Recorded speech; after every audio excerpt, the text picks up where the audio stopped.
fiquei imaginando, quando nós descobrimos o cargo para o qual o senhor foi aprovado, que era o que a gente chama hoje no Serviço Público Federal de carreirão, que você pode ter várias lotações diferentes. Em função do senhor ser aluno de Direito, o senhor foi rumando para uma... Ou foi esse encontro com... Bem, depois de tomar conhecimento assim, mais completo sobre o serviço público, eu verifiquei que havia uma carreira que não era de magistratura nem de Ministério Público, porque eu nunca pensei em ser magistrado, nem Ministério Público, eu queria ser advogado e queria ser professor. Esse era aquele meu desejo de jovem, né? Professor, e um cargo jurídico no Estado que me desse exatamente uma certa estabilidade financeira, né? Um cargo. E esse cargo, já formado, eu verifiquei que seria possível o cargo de consultor jurídico do Estado. Mas os concursos não saíam, né? Naquele tempo, esses cargos eram cargos isolados, dificilmente havia concurso. E eu estava no Conselho do Serviço Público e tive um convite, já então formado, né? Já formado, o senhor estava me perguntando sobre o serviço público. Eu permaneci nesse cargo até a minha formatura, em 55. Em 55, houve uma vaga de técnico de administração no Conselho de Serviço Público. Então, eu era uma vaga, pediu licença por interesses particulares o titular desse cargo. E naquela época era possível a chamada nomeação em substituição. Eu, então, fui nomeado técnico de administração em substituição ao titular. Quer dizer, eu continuava efetivo no meu cargo de oficial administrativo, mas desempenhei essa função de técnico de administração. O que me viabilizou também um estudo jamais mais aprofundado, né, do direito, porque aí eu só trabalhava com processos, com pareceres. E por último, no Conselho de Serviço Público, no Departamento de Serviço Público, em 1962, eu fui conselheiro substituto também. Quando um conselheiro ficou em licença para tratamento de saúde, eu fui, então, convidado, e era técnico de administração, para ocupar em substituição esse cargo. Eu estava nessa situação quando fui nomeado consultor jurídico em razão do concurso. Eu fiz concurso, acho que foi em 61. 61 eu fiz o concurso. E a nomeação me parece, agora não tem bem preciso, deve ter sido 62, eu iniciei o trabalho de consultor jurídico em 63. Foi 63. Mas no período de 61,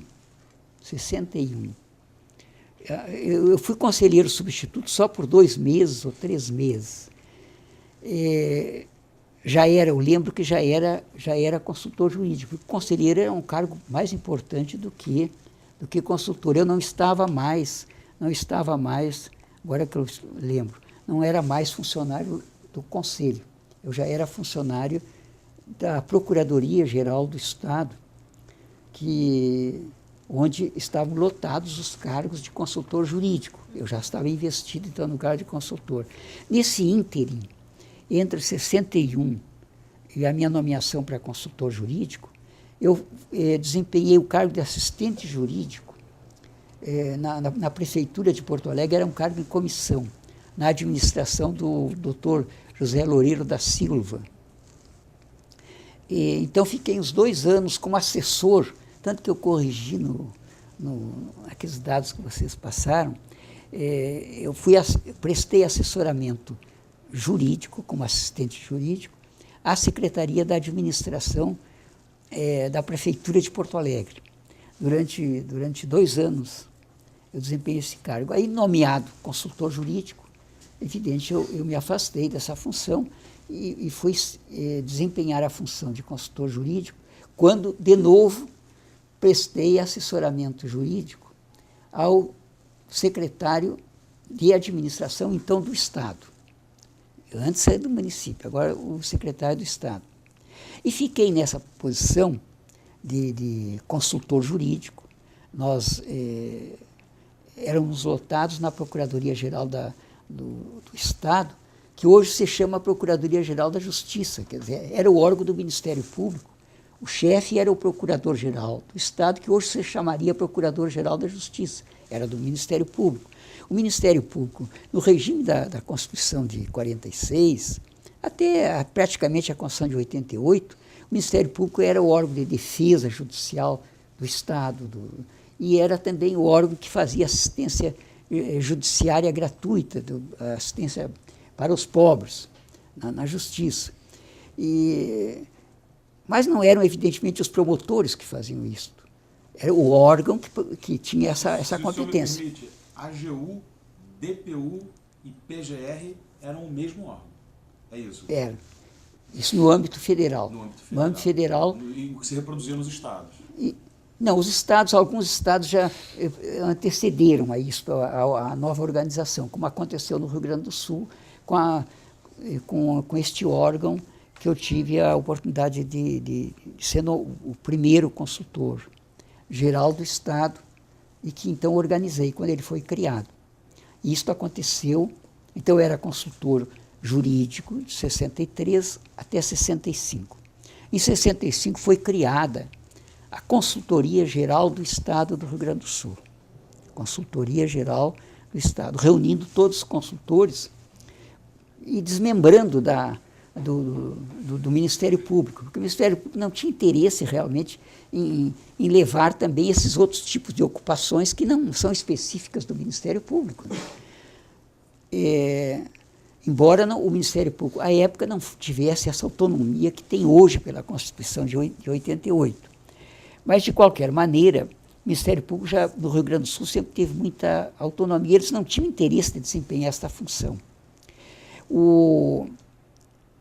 E pediu aos governadores que criassem o órgão consultivo do Estado e que nesse órgão também ficasse o serviço de assistência judiciária, porque realmente a assistência judiciária não tem nada a ver com o Ministério Público. Imagine um processo criminal, o Ministério Público acusa e o defensor público, como se chama hoje, é quem defende o réu. Então as posições não são como que inconciliáveis dentro do mesmo órgão. O ideal é que fossem órgãos diferentes, como acabou acontecendo. E a Constituição de 88, de uma maneira muito sábia, resolveu esse problema definitivamente. Está hoje, a estruturação desses órgãos está muito boa no país inteiro, os estados da federação, todos já estão adotando essa sistemática. Pois bem, então, em março de 1965, eu fui nomeado consultor-geral do Estado pelo governador Hildo Meneghetti, que era o governador que estava cumprindo seu segundo mandato, governador eleito, e depois é que vieram as eleições indiretas. Ele foi o último governador eleito. Então ele criou a consultoria e me convidou para ser o consultor geral. Eu era consultor jurídico. E tive, então, este encargo no período de 19 de março, que foi a data da instalação da consultoria, de 65, até maio de 1967, eu fui o consultor-geral do Estado. Isso, posso lhe fazer uma pergunta? Sim. Por que o senhor estima que foi o senhor, a pessoa que o governador convidou? Bom, para lhe responder é difícil. Eu posso dizer apenas uma coisa, é que eu nunca postulei cargo. Sempre fui feliz onde estava. E procurava fazer o máximo no desempenho das minhas atribuições, das minhas funções. Imagino que o governador já me conhecia, porque eu prestara um tipo de assessoramento em informações e mandados de segurança, eu redigira as informações e conhecia já meus trabalhos técnicos. E o chefe da Casa Civil também conhecia os meus trabalhos, porque era um ex-conselheiro do Conselho do Serviço Público. Então, eles já conheciam as minhas atividades. E eu fui num sábado, quando estava por sair para passear com os meus filhos pequenos, toca a campainha, era um assessor do governador. Disse: o governador quer falar com o senhor. Eu disse: comigo? Pensei logo, é um novo trabalho de algum mandado de segurança para eu preparar as informações. E vou ter o fim de semana comprometido. Aí eu fui. Cheguei, fui à subchefia da Casa Civil, disse: será que o governador quer falar comigo? Tu não sabes? O governador já te nomeou hoje consultor geral. Aí eu fui recebido por ele. Ele disse: sei que o senhor gosta muito de leis, e estuda muito, e eu já vi seus trabalhos, e eu resolvi nomeá-lo para esse novo cargo, e para o senhor organizar, que sei que o senhor é muito dedicado. Eu disse: mas governador, ele disse, não aceito objeções, ele disse. Eu, assim, o que eu ia dizer, que eu era ainda muito jovem, eu tinha 32 anos. E esse seu ato já foi encaminhado para a imprensa oficial. Bom, aí eu comecei a preparar a organização da consultoria. E preparei a regulamentação, tudo organizei, fiz logo, tentei fazer durante aqueles primeiros meses a criação das carreiras. A consultoria ficou com o encargo de concentrar o serviço consultivo do Estado do Rio Grande do Sul, ia ficar concentrado nesse órgão, de tal maneira que houvesse o sentido era esse, haver uma uniformidade de pensamento no Estado, na administração estadual, a respeito das leis. Porque antes uma secretaria interpretava uma lei estadual de uma maneira, a outra secretaria de maneira diferente, de acordo com o seu assessor jurídico. Então, o grande objetivo era esse, ter uma uniformidade no sistema consultivo do Estado, uma unidade de pensamento. E também desenvolver o serviço de assistência judiciária aos necessitados, que era que se desenvolvia no Rio Grande de uma maneira muito precária. Nós estamos isso em década de 60. E o governador tinha interesse de dar uma solução para tudo isso. E concentra essas duas atividades que estavam antes lá sendo resolvidas no Ministério Público, num órgão novo. Eu tive, então, esse encargo, e foi realmente para mim, foi uma experiência extraordinária de natureza administrativa, porque eu pude, com a colaboração de outros colegas que compuseram a consultoria, tive a oportunidade de estudar esse assunto, organizamos o órgão e se fez, logo se encaminhou à Assembleia, se encaminhou um projeto de lei, o governador encaminhou um projeto de lei, por proposição nossa, criando a carreira de consultor jurídico e a carreira de advogado de ofício, que é como nós chamamos aqui o hoje defensor público. Hoje o defensor público tem um nome único em todo o país, os defensores públicos. Nós aqui chamávamos de advogado de ofício, que era o único nome que já tinha experiência na Justiça Militar do Estado, que ele chamava advogado de ofício. Então, adotamos aquele nome. E fiz ainda o concurso, fizemos um concurso rigoroso, conseguimos um quadro brilhante de consultores, professores, porque era interessante, o cargo era um cargo interessante, né? E com a criação dos cargos, 55 cargos, era um número significativo para o Estado, e também de advogado de ofício, para poder organizar a assistência judiciária gratuita no interior do Estado. Não ficar apenas aqui nas varas criminais, como era antes, só para a defesa dos réus. Nós queríamos uma assistência judiciária que viabilizasse ao pobre ter acesso à justiça. Esse é o grande sentido, para que todos possam postular os seus direitos na justiça, não só aqueles que têm dinheiro, que podem pagar um advogado, remunerar um advogado, e os que não têm ficam com a injustiça que eventualmente sofrem, ficam sofrendo com aquela situação sem terem condições de justiça. Então, o serviço de defensoria pública é um serviço da maior importância de natureza social, né? E eu digo sempre o consolo que o bacharel pode dar ao pobre.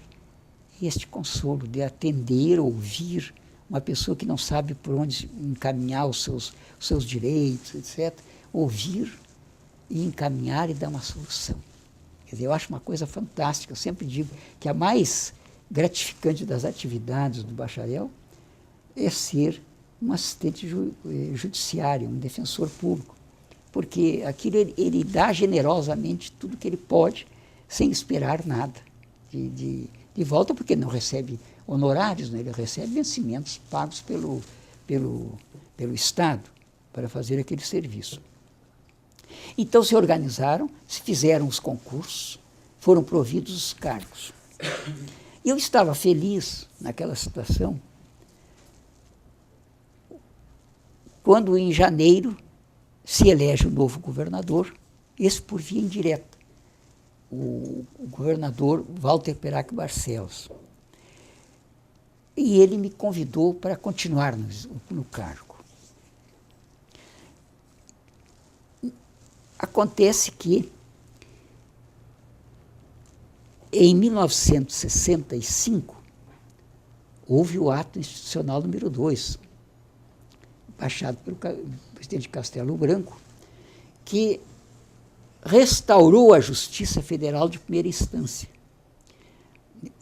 A Justiça Federal no Brasil fora criada com a República e é íncita ao regime federativo a existência de uma Justiça dos Estados e a Justiça da União, que se chamava Justiça Federal. Ela foi criada na Constituição de 1891, a primeira Constituição republicana. Já tinha sido proposta a sua criação pelo Decreto 890, anterior à Constituição, e funcionou até 1937, quando Getúlio extinguiu a Justiça Federal, a Justiça Federal, e determinou que todas as causas fossem julgadas pela Justiça dos Estados, com acesso a um recurso extraordinário para o Supremo Tribunal Federal. Então, no Estado Novo, a Constituição de 37 manteve apenas a Justiça, o Supremo e a Justiça dos Estados, com os tribunais de justiça dos Estados, e a Justiça Militar para os crimes militares.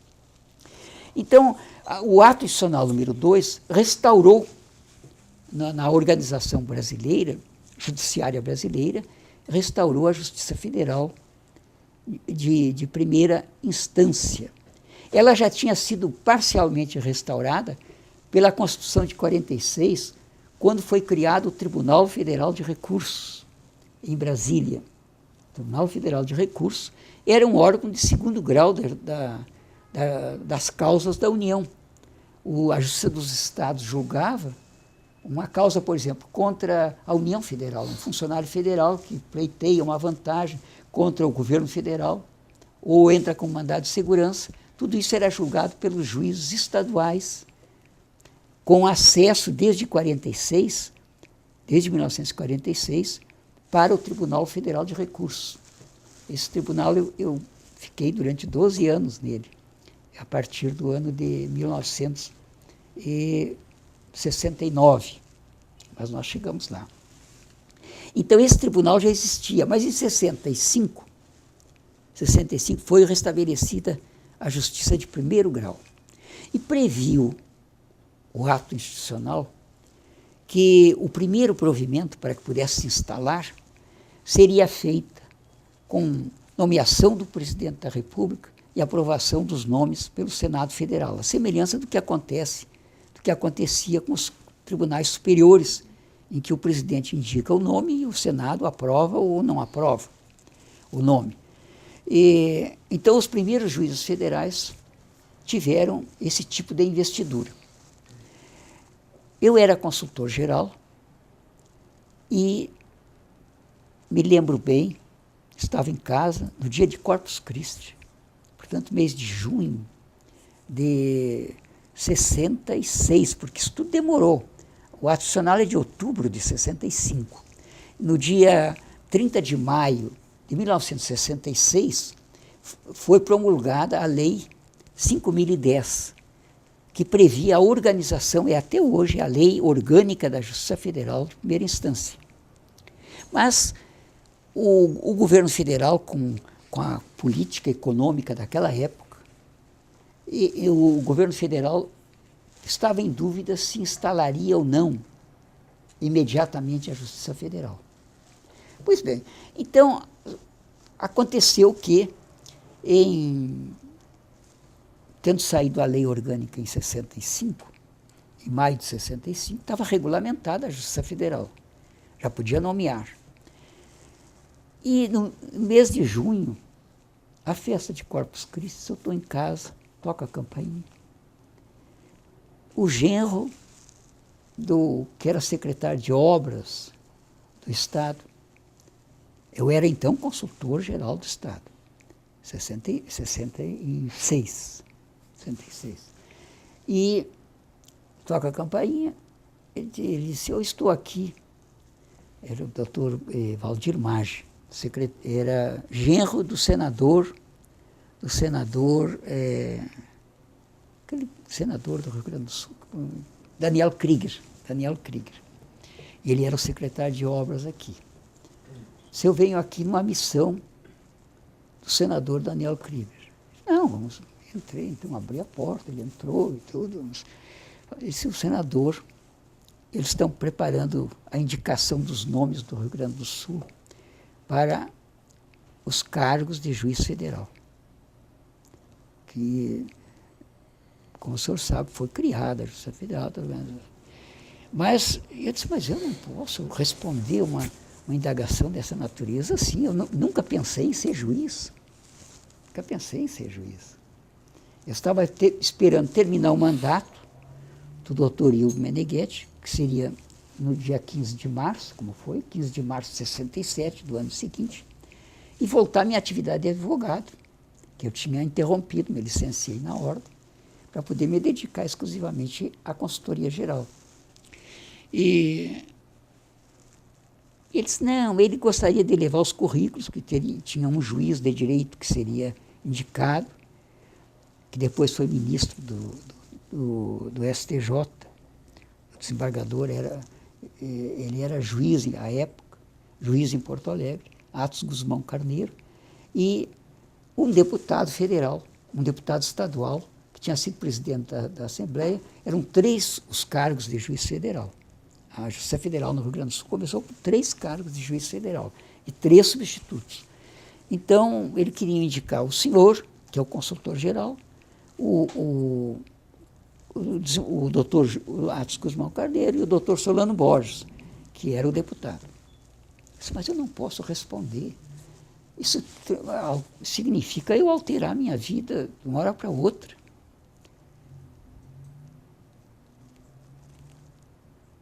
Disse, não, o senador pediu que o senhor apenas liberasse o seu currículo, porque, inclusive, o presidente Castelo Branco não sabe se instalará ou não, mas ele quer já ficar com os nomes para encaminhar ao Senado, se for o caso. Bem, eu atendi o senador, que era meu conhecido, embora eu não tivesse relacionamento maior com ele, né? Mas ele era meu conhecido porque ele era senador pela UDN. Então, era um conhecimento que eu tinha lá no tempo da minha pequena militância na UDN. Mas ele já me conhecia da consultoria também, da consultoria geral, meu trabalho na consultoria, porque saía muito no jornal, os pareceres que dava, etc. Então, essa coisa de a pessoa vai ficando conhecida. Ele havia sido da ala moça da UDN? Não, ele era um velho senador, E eu tinha naquela época 35 anos. E aí eu liberei meu currículo. Essa dúvida, etc. Liberei. E o fim do ano chegou e não se falou mais na Justiça Federal. A eleição aconteceu, a eleição indireta, e o novo governador me convida para continuar no cargo, em janeiro. Precisamente em janeiro, Castelo Branco resolveu instalar a Justiça Federal antes de sair, ele entregou ao presidente Costa e Silva em março.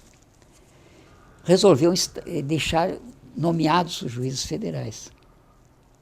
E os nomes tinham que ser encaminhados ao Senado.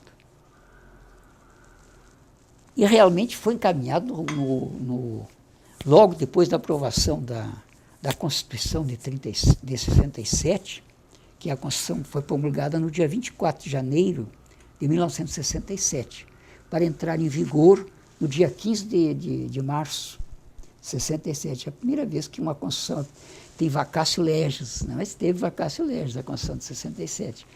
E nesse inteirinho o presidente continuava podendo nomear e baixar decretos-leis, etc., até a entrada em vigor em 15 de março. Mais do que o presidente Castelo Branco pôde baixar decretos-leis e decretos, etc., até 15 de março. Pois bem, então foram encaminhados os nomes, houve uma discussão muito grande no Senado, porque muitos nomes foram recusados pelo Senado, ou porque eram ligados politicamente, ou porque tinham participado de comissões, daquelas sindicâncias na época da Revolução, e constava lá no currículo deles que tinha sido membro da comissão. O Senado recusou. Do Rio de Janeiro mesmo, houve, eu acho que uns 3 nomes, até um era um nome muito bom, mas ele tinha sido membro de comissão de sindicantes, tinha participado vivamente dos problemas da Revolução, né? O Senado foi sábio nesse sentido de não nomear juiz, porque juiz tem que ser alguém independente, não pode ser uma pessoa com vinculação político-partidária, né? Então foram escolhidos, foram aprovados os nomes do Rio Grande do Sul, os 3 foram aprovados pelo Senado sem problema, e foram nomeados. O presidente Castelo Branco nomeou os 3. Dá-se que o doutor Atos Guzmão Carneiro, porque os vencimentos já tinham ficado muito defasados, os vencimentos. Os cargos tinham sido criados em 65, aliás, 66, em março de 67, houvera reajustamento do funcionalismo, etc., e os cargos não estavam providos, ficaram de lado, né? Então estavam com os vencimentos previstos muito defasados. E houve muitas desistências no país em razão disso, porque as pessoas tinham outros vencimentos bem superiores. Aconteceu comigo isso. Eu, como consultor geral, recebia vencimentos correspondentes ao secretário de Estado. E iria receber, eu acho que 30% menos como juiz federal. Bem, mas o doutor Atos desistiu e o doutor Solano Borges que ia voltar a concorrer a deputado. Então só ficou o consultor. E eu tive, então, na vida, essa grande decisão a tomar.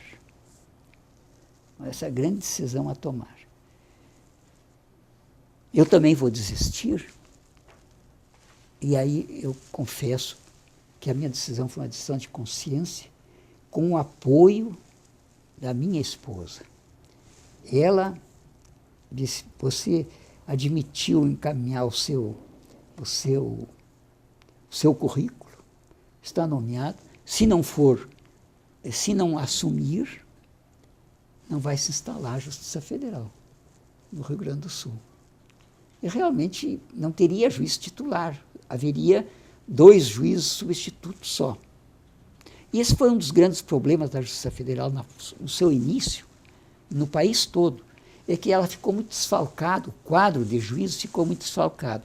E como a Constituição previa, aliás, o ato institucional previa que o primeiro provimento seria sem concurso, os outros dependeriam de concurso, pensou-se inicialmente na necessidade, então, de fazer um concurso.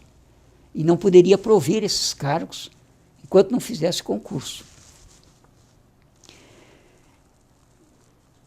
E as coisas, então, se resolveram no Rio Grande assim. Eu acabei aceitando, embora com uma perda em termos financeiros grande.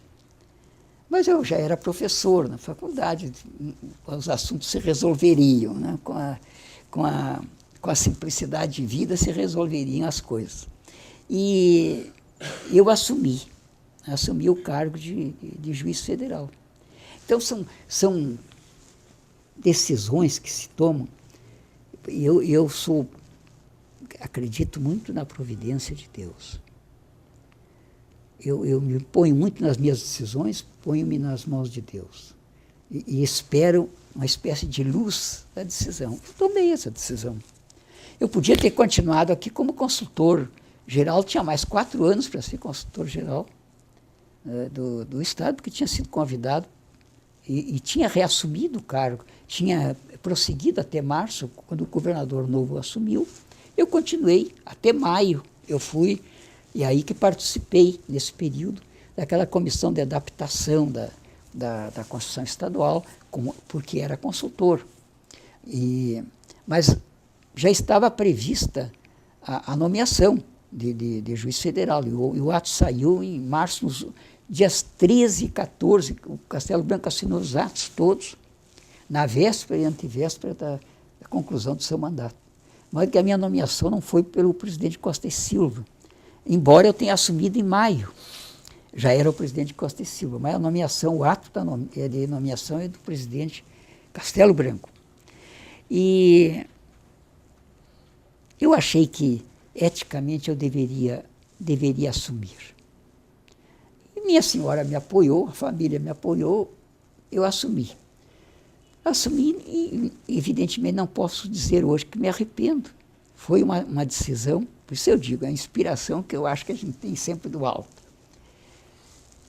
Talvez se eu não tivesse sido juiz federal, não teria tido a carreira para os tribunais federais de Brasília. Pode ser que tivesse tido, mas é mais certo que não tivesse tido, porque como juiz federal é que eu ascendi logo ao Tribunal Federal de Recursos e depois de lá ao Supremo.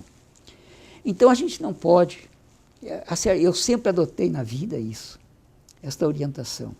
Dinheiro nunca me preocupou, porque eu acho que a gente, tendo o suficiente para viver, o resto não deve ser móvel de uma decisão. Então, aquela função, eu tinha assumido compromisso, e não teria nenhum juiz federal titular aqui. Eu continuaria no meu cargo de consultor, mas eu achei que era de meu dever e disse ao governador, eu vou assumir. Ele disse, mas você vai me deixar? Eu estava trabalhando nisso. Ele queria que eu continuasse. Tínhamos feito já um bom relacionamento, né? E então eu assumi. Assumi no dia 9 de maio de 1967, lá perante o Conselho da Justiça Federal, lá no Tribunal Federal de Recursos, em Brasília. E vim para instalar a Justiça Federal, que era composta exclusivamente por mim, juiz titular, e por 2 juízes substitutos. E o senhor continua morando em Porto Alegre? Sim, em Porto Alegre. Seria a Justiça Federal no Rio Grande do Sul. no Rio Grande do Sul. Nós não tínhamos verba liberada, nós não tínhamos funcionários para auxiliar. Então, a Justiça Federal, naquele instante, eram os 3 juízes, o titular e os 2 substitutos. Isso nós estamos conversando aqui. Nós compramos papel e compramos envelope nos primeiros dias para poder pedir as informações, porque cessou a competência da Justiça dos Estados. Eu acho que foi um erro, aí devia ter estabelecido que os processos que estivessem em tramitação, de interesse da União, em tramitação na Justiça Estadual, continuassem como um resíduo, né? Para começar, uma justiça que não estava organizada, não estava nada. E eu atendi na minha casa. Minha casa, quer dizer, era uma situação muito complicada. E fui nomeado presidente da comissão de instalação da Justiça Federal. Não tinha nada, não tinha dinheiro, tinha o presidente do conselho, do antigo departamento onde eu trabalhara, e era amigo deles, etc. Me telefonou um dia, acho que nós já estávamos há 15 dias assim. Disse: Nery, eu fiquei sabendo que vocês estão ao relento. Eu tenho aqui algumas salas que eu posso emprestar para vocês e ponho à disposição. Eu disse: está aceito o seu oferecimento. Nós vamos aceitar, ao menos é uma sede provisória. É onde funciona hoje o Palacinho, é a sede onde mora o vice-governador. É um prédio muito bonito, que era onde funcionava o Conselho do Serviço Público, esse órgão onde eu trabalhei. Então nós ficamos lá, 3 salas, era a infraestrutura da Justiça Federal. Não tínhamos funcionários. Então os senhores que é advogado, sabe, como é que pode tramitar um processo. Vinha um mandado de segurança, houve naquela época apreensão de mercadorias em grande volume na alfândegas da fronteira. Então os advogados entravam com mandado de segurança para a liberação das mercadorias. E nós tínhamos que decidir, pois nós éramos os juízes competentes. Aí nós fazíamos, aí o Conselho do Serviço Público, esse presidente, Dr. Astor Roca de Souza, ele disse assim: eu posso te emprestar alguns funcionários aqui do nosso conselho. E vocês podem nomear DOC, querendo, para os processos novos que foram surgindo. A diretora-geral disse: olha aqui, doutor Nery, eu sei que o senhor não tem dinheiro para comprar o papel de expediente. Nós temos aqui do governo do Estado e podemos emprestar, porque isso aqui não tem importância. Tudo é órgão público. Então o senhor prepara um carimbo, põe em cima do carimbo nosso, do governo do Estado, o carimbo Justiça Federal, e pode despachar naquele papel mesmo. Era a maneira. Assim começou a Justiça Federal aqui no Rio Grande do Sul. Completamente desaparelhada, né? Completamente desaparelhada. Permaneceu assim por quanto tempo? Não foi por... Foram uns 2 meses, mês e meio. Então, nós usamos essa situação, não tínhamos funcionários, nomeamos a DOC, aqueles funcionários, oficial de justiça DOC, para cumprir o mandado. Ele não sabia nada de oficial de justiça, então a gente tinha que ensinar. A gente mesmo é que fazia a certidão. Vejo que eu saí de uma situação de instalação já bem organizada e fui para uma nova situação que realmente era um desastre. Né? Não fosse o otimismo de um jovem de 35 anos de poder organizar, e a colaboração, a boa vontade de fazer aquilo com carinho. Né?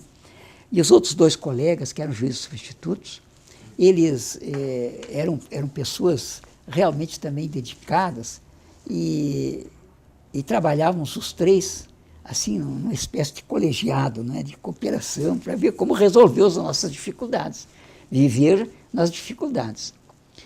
Mas mais ou menos em junho, julho, foram liberados os recursos. E foram nomeados os primeiros funcionários, porque a lei previu que os primeiros funcionários seriam funcionários federais estáveis que poderiam ser transferidos dos outros poderes para a Justiça Federal criada. Foi assim que começou.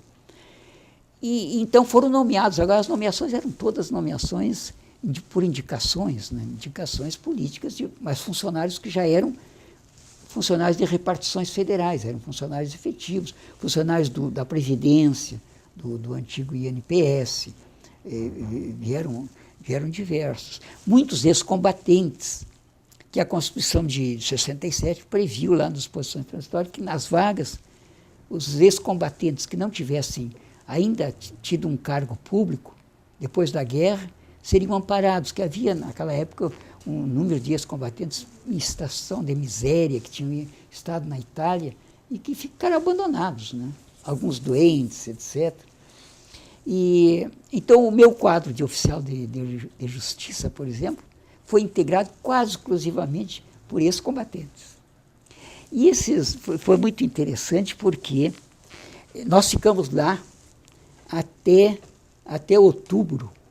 Até outubro, nós ficamos, então, de junho, início de junho, até outubro, ficamos no Conselho do Serviço Público, lá nessas 3 salas prestadas. Os processos ficavam empilhados. Assim. A Justiça Estadual nos mandou, desde logo, 2.300 processos. Numa tarde, eu estava lá, numa mesa improvisada, era o meu gabinete, lá despachando, e veio um funcionário do Conselho e disse: doutor Nery, tem um caminhão aí cheio de processos que é para o senhor. Era o caminhão que vinha das varas da Fazenda Pública do Estado. E então, eu tinha que receber os processos, porque nós éramos competentes para continuar atuando naqueles processos. E fizemos audiências. A gente atendia especialmente o mandado de segurança, habeas corpus e as medidas de extrema necessidade, porque nós não tínhamos funcionários. Então foram nomeados os funcionários, e esses funcionários já foram empossados, foram nomeados em setembro, a partir do mês de setembro. E então ajustamos que eles seriam empossados já na sede definitiva da Justiça Federal, que foi um edifício protetor, aqui na Rua Júlio de Castilhos, no centro, e que o Estado tinha desapropriado. O Estado desapropriou, era uma execução fiscal, ele foi adjudicado ao Estado em pagamento da dívida, era uma seguradora, a dona desse edifício, por isso se chama Edifício Protetora, que era o nome da companhia. E então nós conseguimos esse edifício para aí localizar as 3 varas e então poder organizá-las. Em outubro de 67, já tendo sido liberados os recursos, nós conseguimos comprar móveis, etc., e instalamos solenemente a Justiça Federal no dia 10 de outubro de 1967. Aí com toda a solenidade, o governador, o presidente do Tribunal de Justiça, e todas as autoridades do Estado estiveram presentes. E a solenidade de instalação. Já tínhamos feito um pequeno auditório para receber uma sala que tiramos a parede, então ficou aqui um espaço suficiente para ser um auditório da Justiça Federal. Tudo começou assim. E aí foram sendo instalados, os funcionários foram nomeados, mas com um detalhe, os funcionários não tinham a mínima experiência, nem os 3 bacharéis, porque o diretor de secretaria tinha que ser bacharel. Nem os bacharéis tinham nunca exercido a advocacia.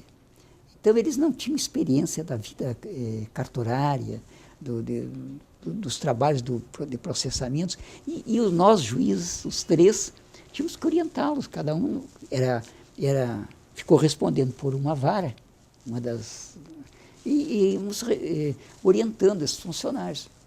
Mas o que há de importante nesse problema todo é que se fez um trabalho de extrema harmonia, de extrema vontade de dar certo às coisas. Isso eu acho outro detalhe importante, né? Nós nos reuníamos todas as tardes com os funcionários e fazíamos a posse outro detalhe interessante, a posse dos funcionários eu fiz por grupos. Quer dizer, os técnicos judiciários, um grupo, os oficiais de justiça, outro grupo, e os do serviço que naquele tempo a limpeza era feita por funcionário público mesmo, então, eram os contínuos e porteiros, os serventes, por grupos separados, porque tinha um sentido diferente para cada um. Oficiais de justiça. Havia naquela época, o oficial de justiça era muito mal visto, naquela época, na década de 60, porque se entendia que ele recebia dinheiro das partes para não cumprir os mandados, ou para cumprir, retardar o mandato, não dizer que não encontrou a pessoa, etc. Isso acontecia? Não, aqui no Estado se dizia isso, mas não, aqui era muito pouco, mas nos outros estados se dizia muito. Não sei se aqui era muito ou não, eu nunca percebi como advogado, também nunca ofereci, evidentemente. E eu dei posse para eles, eram quase todos ex-combatentes. Então eu fazia para cada posse, reunia, e eles traziam as famílias deles. Eu queria dar um sentido de conclamá-los, né? Porque aquele negócio só podia funcionar se a gente tivesse realmente um ânimo muito forte, né? Porque falta de recursos, falta de tudo. Né? Eu os reuni e disse, os senhores já cumpriram para a pátria uma missão muito grande, lutando na Itália, etc., defendendo o Brasil. Agora os senhores estão tendo uma recompensa que é uma nomeação para um cargo na justiça. Então, a justiça é algo diferente. A justiça não pode haver corrupção, não pode haver gorjeta. Os senhores têm que cumprir o dever de forma mais correta possível.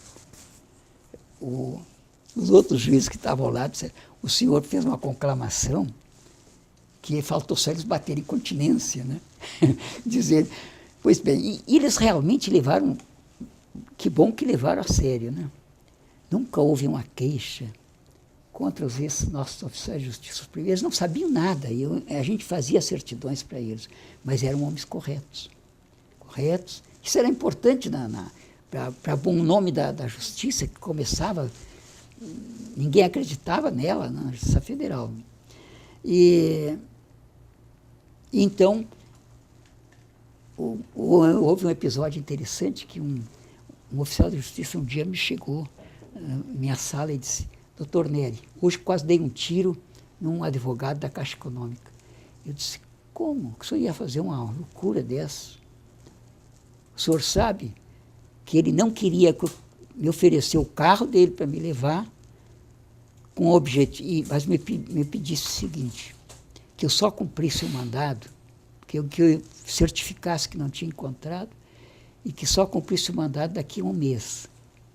E eu achei isso um desaforo, exatamente porque o senhor nos disse que nós tínhamos que cumprir o dever de uma forma assim, radical, né? Não poderíamos fazer concessões nenhuma e não poderíamos receber gorjeta. E para isso ele tinha me oferecido, não sei quanto, era uma importância, para ele não cumprir o mandato. E ele ficou realmente ofendido. Mas isso são detalhes assim que estão na história, que eu já tive a oportunidade de narrar esse episódio num depoimento para a memória da Justiça Federal daqui, na sua origem. Né? Que eles hoje vivem um palácio, tudo muito bem organizado, tudo informatizado. Não sabem que as máquinas de escrever, por exemplo, eram todas máquinas emprestadas, ou pela Caixa Econômica, o Banco do Brasil, porque nós não tínhamos recursos. Mesmo os recursos que foram liberados eram muito insuficientes. Não dava para instalar uma repartição. Então eu vivi essa situação, como depois, feita a instalação no dia 10 de outubro de 67, eu fui nomeado diretor do foro, porque aí já estava instalado, Então, o fórum já existia, o Fórum da Justiça Federal. E eu era o juiz da primeira vara, então o conselho me nomeou, me designou para ser o diretor do foro. E eu fiquei na direção do foro até 69, poucos meses antes de ser nomeado para o Tribunal Federal de Recursos. E trabalhei, então, na Justiça Federal, como juiz federal, até o dia 9 de dezembro.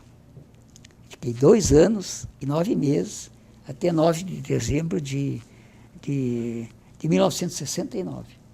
Nessa data, eu assumi, por ter sido nomeado, a nomeação aprovada pelo Senado, nomeado ministro do Tribunal Federal de Recursos, que era o 2º grau da Justiça Federal, porque os nossos processos iam para lá, nós já éramos, os juízes federais passavam a ter os seus trabalhos reexaminados nas apelações dos advogados, lá pelos ministros do Tribunal Federal de Recursos. Então, eu fui nomeado, fui para Brasília. E aí deixei Porto Alegre.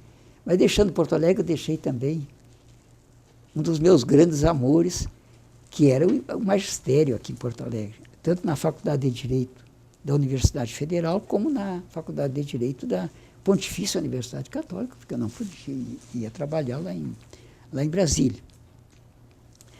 E de modo que esse foi o momento que eu chego a... E durante esse tempo de juiz federal, eu fui também, porque pela Constituição de 67, os tribunais regionais eleitorais passaram a ser compostos por um juiz federal. Quer dizer, o representante da Justiça Federal. E como eu era o juiz titular aqui em Porto Alegre, então eu fui designado, eu também servia como juiz, oficiava, integrava o Tribunal Regional Eleitoral aqui do Rio Grande do Sul. Inclusive, na eleição municipal daquele ano, eu tive um acervo de trabalho muito grande aqui no Tribunal Eleitoral, sem prejuízo do trabalho da Justiça Federal, porque assim é que funciona a Justiça Eleitoral. Os juízes continuam exercendo a função no tribunal de origem. Então, eu cheguei em 69, 9 de dezembro de 69, eu assumi em Brasília.